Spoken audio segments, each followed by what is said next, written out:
যখন আপনি জানতে পারেন ঘরের লোক শত্রু, শুধু এই কাজগুলো করুন আর মজা দেখুন।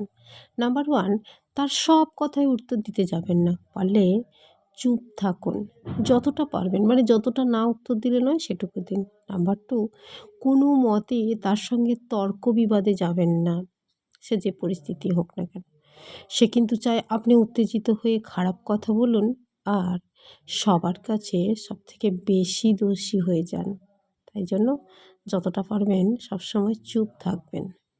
দেখবেন এতে করে লাভটা কিন্তু আপনারই হবে। নাম্বার 3, কথায় আছে শত্রুকে বড় আসন দিতে হয়, তাই তাকেও বড় আসন দিন। তাকে যে আপনি মানে খারাপ বাসেন বা তার সব কিছু আপনি জানেন সেটা বুঝতে দেবেন না। সম্মান দিন, কারণ সে চায় যে আপনার চেয়েও বড় হতে চায়, তাই তাকে যতটা পরিমাণ সম্মান দিন। দেখবেন ঠিক আপনি ফল পেয়ে যাবেন। Please like, comment and subscribe. Thanks.